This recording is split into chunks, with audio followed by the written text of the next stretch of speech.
Terima kasih Anda masih bersama kami. Saudara, nilai tukar rupiah terhadap dolar Amerika Serikat menguat tipis di ujung perdagangan 2024. Berdasarkan Jakarta Interbank Spot Dollar Rate atau JISDOR Bank Indonesia, sejak 16 Desember 2024, nilai tukar rupiah terhadap dolar Amerika Serikat berada di atas 16.000.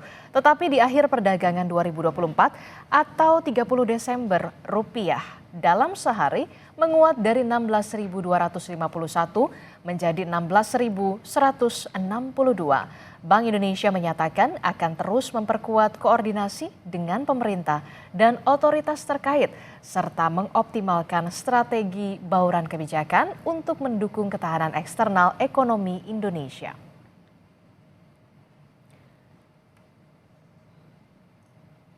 Lebih lengkap mengenai nilai tukar rupiah yang kini berada di atas 16.000 namun menguat tipis terhadap dolar Amerika Serikat di akhir perdagangan tahun 2024 sudah bergabung bersama saya melalui sambungan daring. Sudah ada Direktur Departemen Pengelolaan Moneter dan Aset Sekuritas Bank Indonesia, Pak Fitra Jusdiman, dan juga ada Chief Ekonomis Bank BTN, Pak Winang Budoyo. Selamat pagi Bapak-Bapak. Selamat pagi Mbak Adisti. Kabar baik ya Pak ya, di hari terakhir 2024 Bapak-Bapak. Iya, selamat. Iya, saya ke Pak Fitra dulu. Pak Fitra, ini kan kalau kita lihat ya, nilai tukar rupiah ini melemah ke level 16.000. Bagaimana asesmen Bank Indonesia terkait dengan pelemahan tersebut, Pak Fitra? Ya, terima kasih Mbak Adisti. Jadi kalau kita lihat memang nilai tukar rupiah sebagaimana juga bagian besar mata uang lain mengalami pelemahan ya, khususnya di kuartal keempat yang dimulai sejak Oktober kemarin lebih kurang. Jadi memang ini lebih didorong oleh faktor eksternal terutama yang pasca kemenangan Trump kemarin, di mana kemudian membuat DXY atau dollar index menguat secara broad-based terhadap mata uang lainnya. Ini juga kemudian didorong oleh kebijakan dari Bank Sentral Amerika yang diperkirakan akan less agresif dalam pemotongan suku bunganya ke depan. Dan juga hal ini kemudian membuat ada pembalikan arus modal dari berbagai negara ke Amerika dan kembali ke Amerika. Jadi ini barangkali Mbak Adisti yang membuat kenapa rupiah mengalami pelemahan, sebagaimana juga dialami oleh sebagian besar mata uang negara lain. Oke, selain yang tadi sudah Anda sebutkan, Pak Fitra, faktor apa lagi yang kemudian bisa dirasakan untuk mempengaruhi kinerja nilai tukar rupiah selain yang sudah Anda tadi sebutkan tadi, Pak Fitra? Iya, jadi memang ini kondisinya kalau kita lihat lebih banyak didorong oleh faktor global ya. Di samping faktor ekonomi tadi yang saya sampaikan juga ada faktor geopolitik yang masih saat ini masih menghangat di berbagai kawasan, khususnya di Timur Tengah, dan juga kemudian ada beberapa negara yang juga mengalami pergolakan politik ya, seperti di Korea Selatan kemarin. Dan di sisi domestik sebetulnya kita melihat bahwa kondisi ekonomi kita, fundamental kita cukup baik, ya, dengan pertumbuhan ekonomi yang masih di 5% dengan inflasi yang 1,5%. Ini juga lebih kurang secara fundamental fondasi kita masih baik. Jadi memang ini kalau kami lihat pembalikan arus modal ini lebih didorong karena peningkatan imbal hasil di Amerika yang kemudian membuat dolar semakin menguat. Oke, jadi ada faktor geopolitik dan juga ada faktor global juga yang kemudian mempengaruhi dolar dan juga rupiah. Saya ke Pak Winang. Pak Winang, kalau dari sisi ekonom, bagaimana Anda melihat tren pergerakan rupiah saat ini? Iya, Mbak Disti. Jadi sebetulnya kalau kita bicara tentang apa yang terjadi saat ini sebetulnya seperti berbicara sejarah ya, apa yang terjadi di akhir tahun 2016 ya. Karena ini kan orang mengingat apa yang terjadi ketika Trump memenangkan pemilihan presiden pertama kali ya.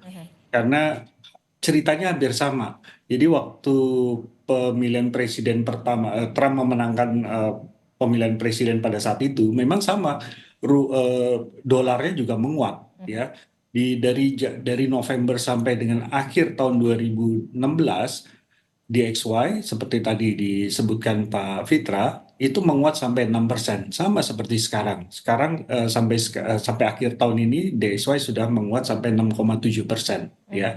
Namun namun tentunya dan ini juga diikuti dengan sebaliknya adalah pelemahan mata uang lainnya termasuk juga rupiah ya. Namun tentunya yang kita perlu ketahui adalah bahwa pada dasarnya Trump itu adalah bisnismen ya. Tentunya dia tidak ingin dolarnya itu terlalu kuat dan ini sebetulnya terefleksi juga pada tahun 2017 terlihat bagaimana sepanjang tahun 2017 tuh ternyata akhirnya dolarnya justru memang akhirnya melemah ya sepanjang tahun 2017 dolarnya akhirnya melemah sebanyak 10%. Jadi apa yang terjadi sekarang ini saya rasa kita bisa melihat secara historis sesuatu yang bisa terjadi eh, sesuatu yang memang sudah pernah terjadi di tahun 2016 dan kita bisa membayangkan hal tersebut juga bisa terjadi saat ini, Mbak Adis.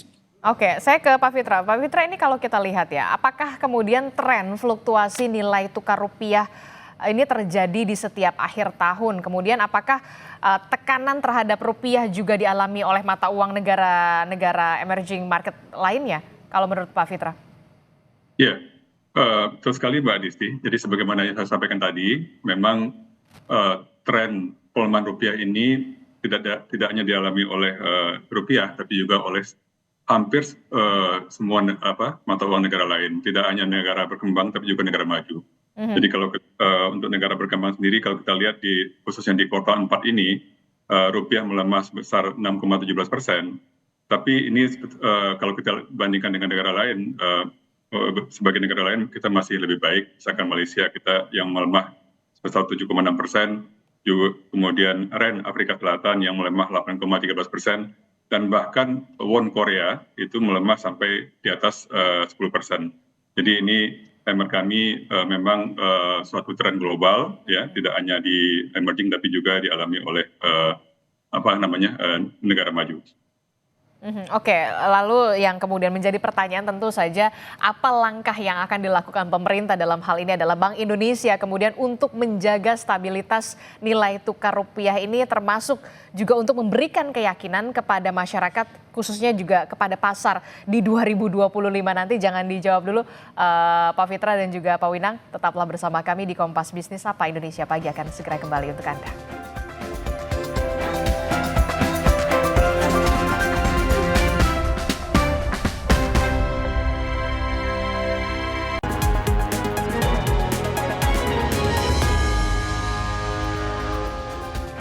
Terima kasih Anda masih bersama kami, Saudara, di Kompas Bisnis bersama dengan Direktur Departemen Pengelolaan Moneter dan Aset Sekuritas Bank Indonesia, Fitra Jusdiman, dan juga Chief Ekonomis Bank BTN, Pak Winang Budoyo. Melanjutkan perbincangan kita tadi, Pak Fitra dan juga Pak Winang. Ini saya ke Pak Fitra dulu. Pak Fitra, jadi kalau tadi sudah kita lihat faktor-faktor apa saja yang kemudian mempengaruhi nilai tukar rupiah terhadap dolar dan kondisinya apa saja yang mempengaruhi. Selanjutnya pertanyaannya kemudian begini, apa langkah Bank Indonesia untuk menjaga stabilitas nilai tukar termasuk untuk memberikan pastinya keyakinan kepada masyarakat dan kepada khususnya ini kepada pelaku pasar di 2025? Ya, jadi betul sekali Mbak Adisti, kami tentunya Bank Indonesia sebagai bank sentral akan selalu melakukan berbagai upaya ya untuk bagaimana kita bisa menstabilkan nilai tukar rupiah. Upaya-upaya itu menjadi suatu hal yang selalu kita lakukan, yang sifatnya tidak hanya sebagai respon tapi juga antisipatif. Jadi antara lain itu kita selalu melakukan intervensi di pasar falas spot, juga di DNDF, Domestic Non-Deliverable Forward, dan juga di pasar SBN sekunder. Ini kita lakukan untuk bagaimana agar pasarnya stabil dan juga kemudian ada tercipta kepercayaan masyarakat kepada rupiah. Nah ini juga kemudian didukung oleh berbagai upaya lain melalui optimalisasi instrumen-instrumen operasi moneter lainnya yang kita sebut dengan instrumen operasi moneter pro market. Ini juga untuk bagaimana agar transmisi kebijakan moneter kita menjadi lebih efektif ke depannya. Demikian Mbak Adisti. Oke, itu tadi kemudian langkah-langkah apa yang kemudian dilakukan oleh Bank Indonesia untuk kemudian menjaga stabilitas nilai tukar rupiah. Nah, yang kemudian selanjutnya adalah begini. Menurut pandangan Anda, Pak Winang, apakah bauran kebijakan Bank Indonesia yang sudah tadi disebutkan oleh Pak Fitra ini bisa efektif dalam menjaga stabilitas nilai tukar rupiah, Pak Winang? Ya, Mbak Disti, sebetulnya kalau kita lihat secara fundamental dulu ya, kalau secara domestik dari sisi domestik, saya melihatnya kalau dilihat dari pertumbuhan ekonomi kita kan sudah relatif stabil di kisaran 5%. Kemudian juga kalau dilihat dari inflasi, tadi Pak Fitra sudah mengatakan kita sebetulnya masih berada di kisaran target Bank Indonesia 2,5 plus minus 1%, artinya dari sisi domestik itu tidak ada masalah. Tinggal itu berarti yang tinggal diperkuat.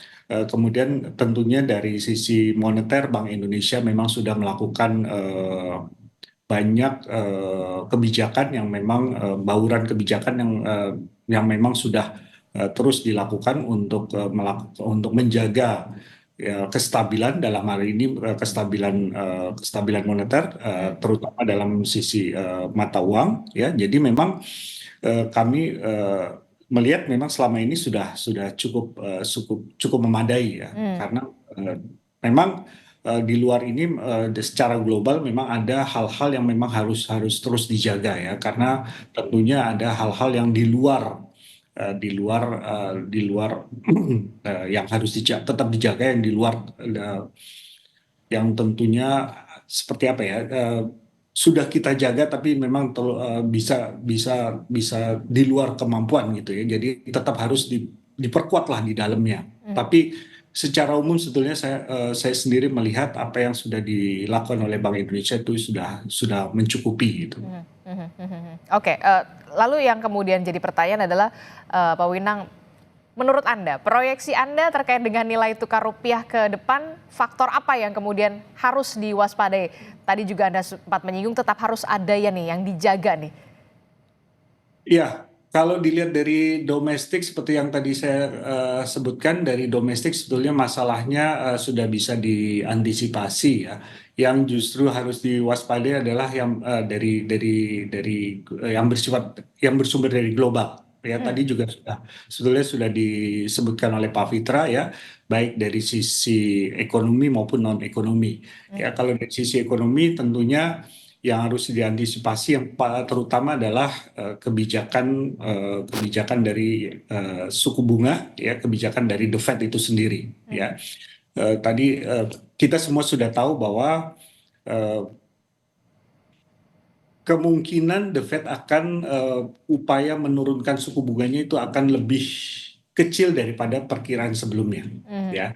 Nah, bahkan bisa saja itu juga bahkan bisa saja terhenti, ya, karena kita tahu bahwa kebijakan Presiden terpilih Trump itu kalau memang itu dilakukan itu bisa mendorong inflasi dalam negerinya Amerika. Nah, itu yang harus diperhatikan, karena kalau kita berkaca pada apa yang terjadi di tahun 2017 sebelum Trump terpilih menjadi presiden, inflasi di Amerika itu selalu berada di bawah 1,5%. Setelah dia menjadi presiden, inflasi selalu berada di atas 2%, gitu, ya. Itu yang harus diperhatikan.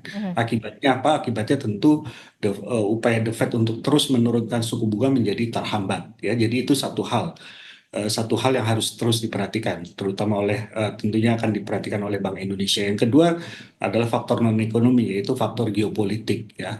Kita tidak tahu akan seberapa lama dan seberapa besar faktor geopolitik ini akan terus berlanjut ke depannya. Nah, itu juga yang harus menjadi bahan yang harus terus kita pertimbangkan, kita harus lihat, kita masukkan dalam pertimbangan kebijakan baik moneter, fiskal, dan segala macam yang harus kita pertimbangkan ke depannya, Mbak Adisti. Oke, baik. Kalau dari Bank Indonesia sendiri, dari sisi Bank Indonesia sendiri, Pak Fitra, bagaimana proyeksi nilai tukar rupiah ke depan? Upaya apa yang akan ditempuh oleh Bank Indonesia dalam menjaga stabilitas nilai tukar rupiah?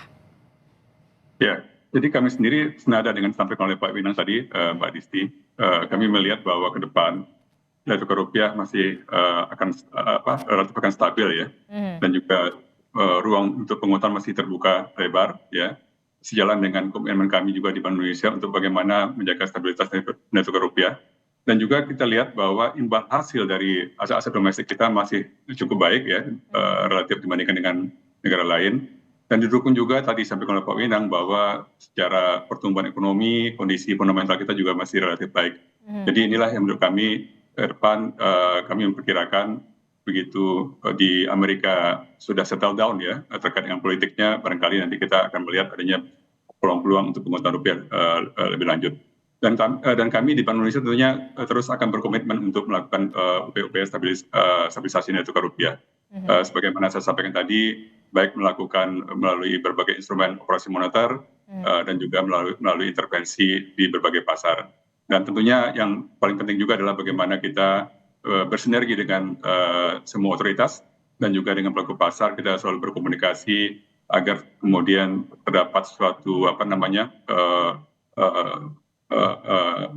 kondisi yang kondusif ya, yang kita untuk menjaga kepercayaan pasar. Mungkin itu Mbak Adisti dari kami. Oke, baik. Terima kasih Direktur Departemen Pengelolaan Moneter dan Aset Sekuritas Bank Indonesia, Fitra Jusdisman telah bergabung bersama kami, dan juga ada Chief Ekonomis Bank BTN, Pak Winang Budoyo. Terima kasih Bapak-Bapak, sehat selalu dan juga selamat tahun baru 2025.